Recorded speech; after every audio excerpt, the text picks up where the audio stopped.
आज मैं आप लोगों के लिए वो स्टोरी लेकर आया हूँ जो मेरे सेल्स मैनेजर नवी सफारा ने मेरे को सुनाई थी, और इस स्टोरी ने मेरे सोचने का, जीने का नज़रिया बदल दिया था। तो ये स्टोरी मैं आपके साथ शेयर करता हूँ, और आखिर में एक क्वेश्चन होगा कि अगर आप वो क्वेश्चन हर दफ़ा अपने आप से पूछेंगे तो यकीन माने कामयाबी ज़्यादा दूर नहीं। ये कहानी है मार्क, जॉन और एक गाँव की। उस गांव में पानी की बहुत तंगी थी और 50 घर थे वहां पे। बहुत दूर एक कुआं था जहां से बार बार पानी भर के आना पड़ता था। तो गांव वालों ने सोचा कि क्यों ना हम किसी को ये टेंडर पास कर दें कि वो पानी लेकर आए और बदले में हमसे थोड़े पैसे ले ले।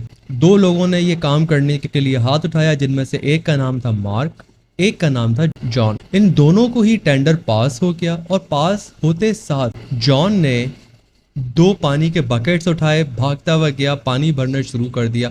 उसने बोला कि एक बकेट पे मैं आपसे चार्ज करूंगा 2 दरम।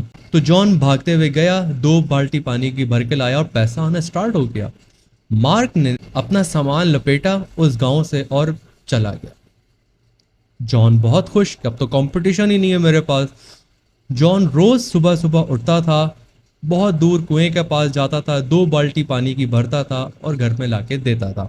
उस गांव में 50 घर थे और एक घर में कम से कम 4 से 5 बाल्टियां डेली की जाया करती थी, दिन में 3 टाइम। लेकिन ये बहुत ज्यादा थका देने वाला काम था।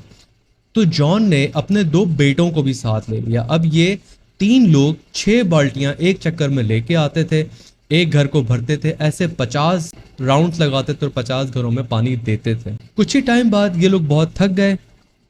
8-9 महीने, 11 महीने गुजर गए और बहुत ही थका देने वाला काम था। तो जॉन का सबसे बड़ा बेटा गांव छोड़ के चला गया और दूसरी जगह पे उसने जॉब कर ली और कभी भी वापसी नहीं आया, for obvious reasons of course. उसका जो छोटा बेटा था वो बहुत ही फर्मा बरदार था। वो अपने बाप के साथ बेचारा मेहनत करने में लगा रहा। अब क्योंकि वो कुएं का पानी था तो थोड़ा सा गंदा भी होता था, लोगों को परेशानियां भी थी और बहुत टाइम लगता था भरने में।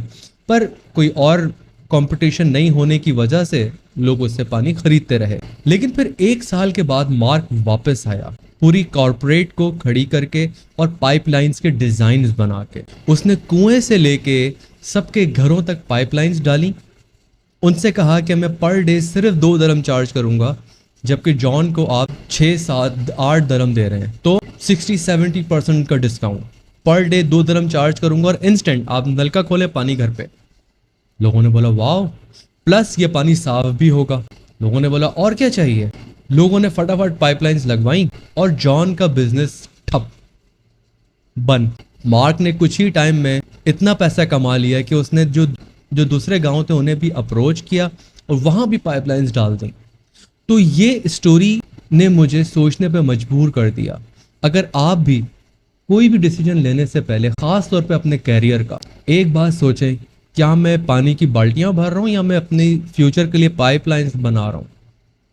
अगर आप ये क्वेश्चन सोचना शुरू कर देंगे तो कामयाबी ज़्यादा दूर नहीं है। हार्ड वर्क हमेशा कामयाब नहीं होता, बाज़ औक़ात हार्ड थिंकिंग करनी पड़ती है। जितना हम अपनी बॉडी के, जितना हम फिजिकल काम करने के लिए, मेहनत करने के लिए भागते हैं ना, लेकिन उसके कंपैरिजन में अगर हम अपने ब्रेन को देखें कि हम कितना यूज़ करते हैं तो हम मुश्किल से अपनी उंगली भी नहीं हिलाते। समझ रहे हैं मेरी बात को आप? तो अपने ब्रेन में पावर डालें, अपने दिमाग पे मेहनत करें। तो आज के लिए इतना ही। लाइक सब्सक्राइब तो आपने कर ही दिया होगा। इसी टाइप की वीडियोस आपको पसंद है तो क्रिटिकल थिंकिंग एंड रोशन फिक्री के पॉडकास्ट को आप लाइक सब्सक्राइब ज़रूर करिए, जाके उसकी और वीडियोस देखिए। मिलते हैं अगले एपिसोड में, तब तक के लिए अल्लाह हाफिज़।